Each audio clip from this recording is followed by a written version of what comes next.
fun fact too, Super Turbo Ryan also played Pikachu Libre specifically in Pokken Tournament, but he also had other characters. He's one of those guys that could play any character in that game. So yeah, he does adapt to pretty much any situation in terms of characters, and now he is switching to Kalos Pokemon League. Again, Captain Falcon likes to run around, and you know that he is faster than Wolf, so it all comes down to that, but no, 0 to death already. Leveler reading his movement. Again, Super Turbo Ryan has to run a lot, but he is telegraphing his movement into Larry's moves, and look at this, he's just capitalizing off of all the openings. Already 88% onto him in the second stock. Larry just showing such dominance. It's so true, you know, looking at that first stock, all he did was bait that second jump from Super Turbo Ryan, and then after that, once Super Turbo Ryan was out of options, he couldn't quite come back on stage, and now showing his hand a little bit, going for these Falcon dives. If they whiff, you are recovering for quite a bit, and you don't want to leave yourself open to the devastating punishes that Wolf has at his disposal. But he is leaving himself quite open. Larry just finds every move that he wants to throw out. It all connects. Super Turbo Ryan still landing in front of him too. Like, man. Yes, sir. Let me tell you something right now. Oh, Larry! Larry, you can't do that! The double spike! That was a destruction! I can't believe he did that!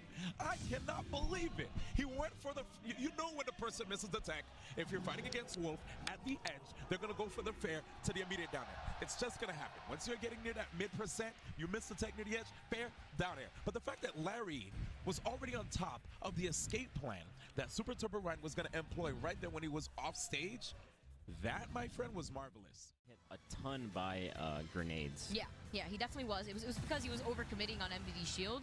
It's like I was mentioning, that's kind of how MVD feels out, like how the matchup is gonna actually like transcend. But this time around, we have a character switch. We got Link. I kind of agree with it, just because of how difficult it was with the DK and how he couldn't just get any momentum started. At least here he has a couple projectiles and whatnot that he can use, and like the neutral game is a little bit easier for him to contend against all these projectiles that Snake has. Yeah, and that dash attack from Snake is also so good. Invincible on his head and his arms every time he does that. Another great move coming through, that Nikita just sneaking. So he's just doing dash attack. Why not? Especially when he sees Link jumping up like that. Yeah, no, I definitely agree. And wow, that air dodge back into the ledge, avoiding that Nikita. So scary situation.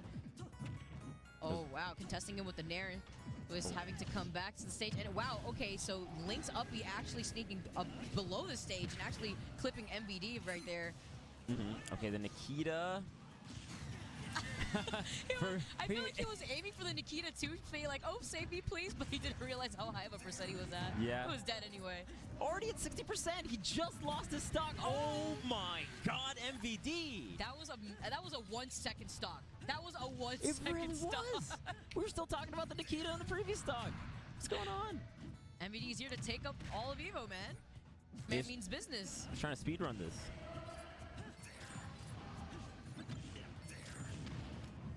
Oh, man. The dash attack again to just keep Lewis off stage here. Even trying to go for a hard read. Staying in shield.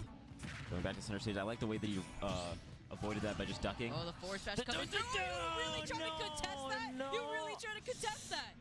You see the little smirk? You saw the tiniest smirk from MVD before he shook his head?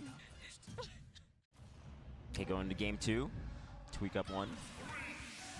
Yeah, Rio right here, still sticking with the Joker.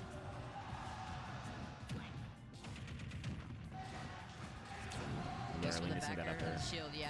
And you see Tweak is ready for him. Holds shield and just gets the grab out of shield. They're going to get the down throw into fair. No, I was so scared that he was going to neutral get up again. I was waiting for Tweak to try to call out with a forward smash. He did do that a decent amount in that first game, right? Yeah. Got a lot off of it. Rio is standing below the platform. Was doing a really good job at just trying to stay safe, but for the most part, just Tweak is being so overly aggressive by the ledge right here. Yeah. Oh, man, falling down with that down air. That was a really good recovery option. It's a Nair out of shield again. We were talking about those Nairs earlier, too. You see Charger coming through with the forward tilt. Tip of that forward tilt, too, kills so early. Oh, there you go. just as you said it. Oh, my God. Oh, no. It's just such a good tool, especially when you get the tip of it. Yeah.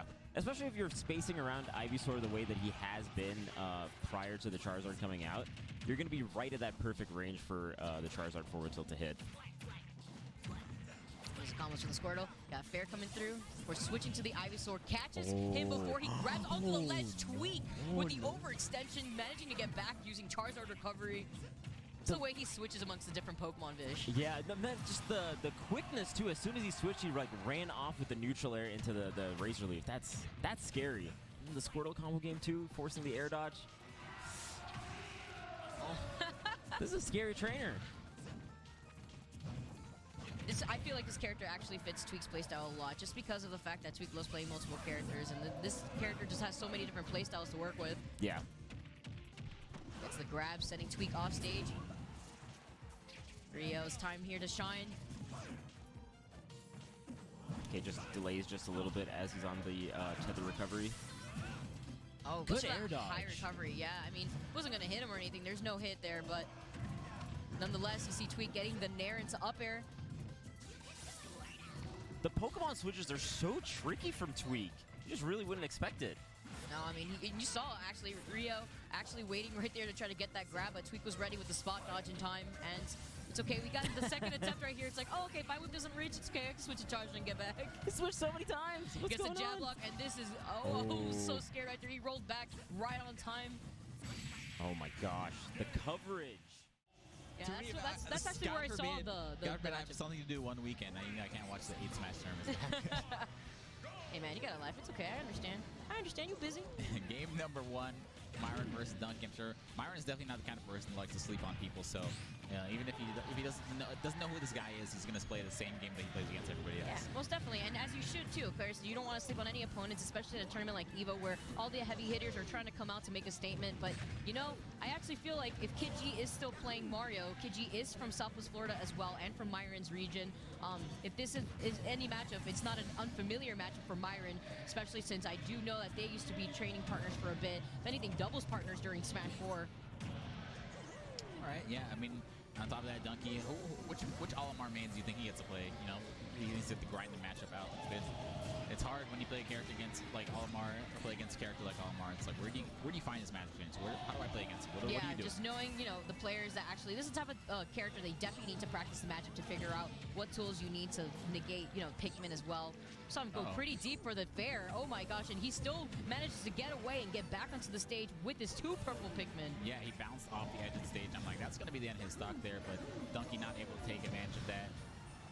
Yeah, something that I noticed is also really strong in this matchup aside from Cape is back air as well, to just get rid of the pesky Pikmin that love to latch onto you, but also as a way to mix up your... Wow, that was really risky. That was really risky and not worth. The 1 point you got for killing that Pikmin was... He didn't even kill the Pikmin either. That's the hard part.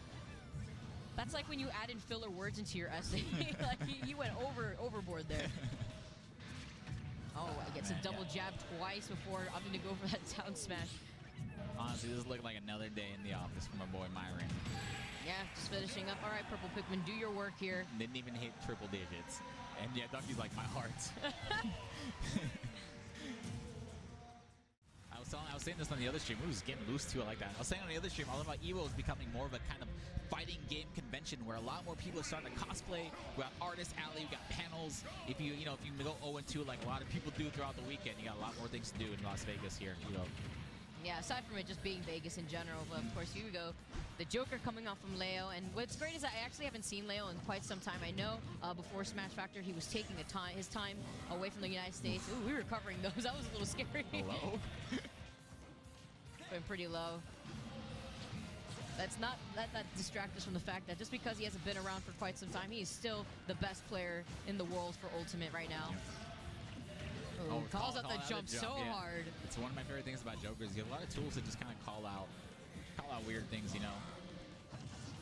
Gun can call out some whack low recoveries, and I think, yeah, there it is, like I was talking about. Ooh, okay. He still gets a spike off of the second side B right there. I mean, we take that percent. Leo's just doing such a good job at just catching Hero off stage here. We're gonna see another one. Take him to the top. I wonder why he opted to grab. All right, grab okay. I guess that's why. But had a lot of time to punish there. I guess he just felt like ending it with the grab. This short hop nair, short hop down air, so many uses. He's honestly just, yeah, gets the drag down with the up air. Another drag down. He has Arsene out now. And Wolf, of course, being it. I mean, the space is going to be more susceptible to that. It's just the way that Arsene... Oh, that's unfortunate. He actually just narrowly missed the ledge. But just the way Arsene sounds whenever he hits you is just... You're getting hit by Ganon all over again. Yeah, right.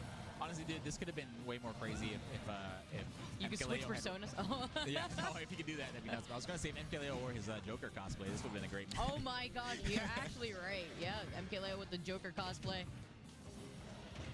There's a down tilt right here. Attempts to go for the up tilt.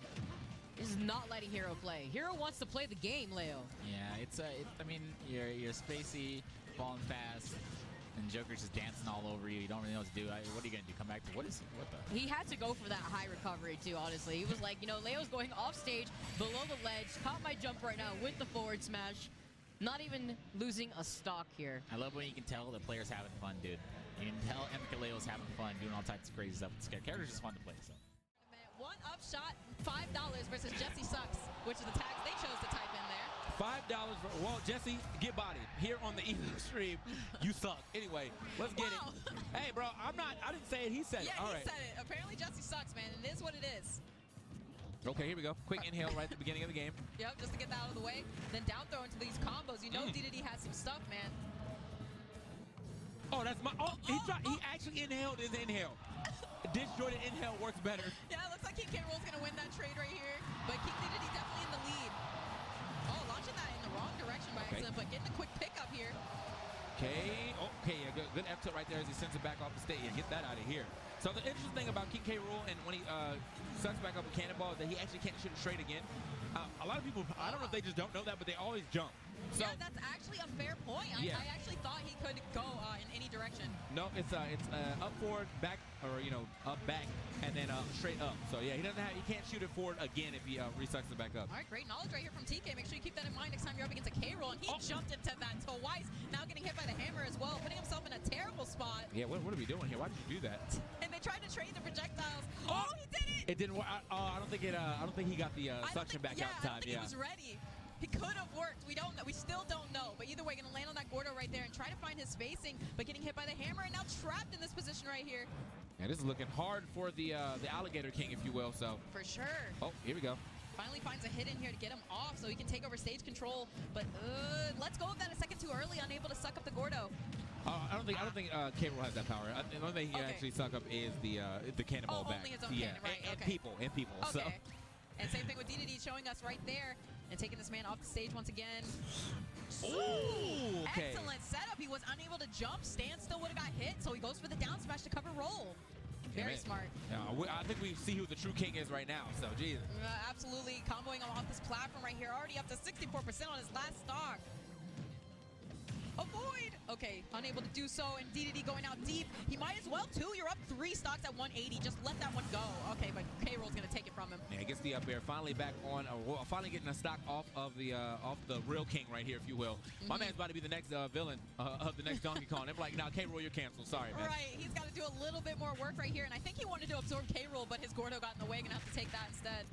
Man, that crown did a lot. So that's one of the good things that K. Rool has in this matchup, though, is that the crown will always do enough. Well, not the crown, but the crown was always all of his projectiles will always be able to beat out Gordo. God, Jesus, what a snipe! You're gone. The angle on that. Don't jump off that ledge, boy. Okay, so, but yeah, you were right about that, and he was able to take that game. Excellent work by King Dedede. This is also winners semifinals of their pool. So Chi definitely beating a couple players to get to this position as well. I mean, Chi's playing really solid, but of course, Zachray ranked number 12 on the PGR. Yeah. Not surprised to see what this kid's got to For bring, sure. especially from all the way from Japan. You know this guy means business here. There's a cross-up with the backer. It's a jab. Oh, I like that. Even though he saw the shield come up, doesn't go for the grab.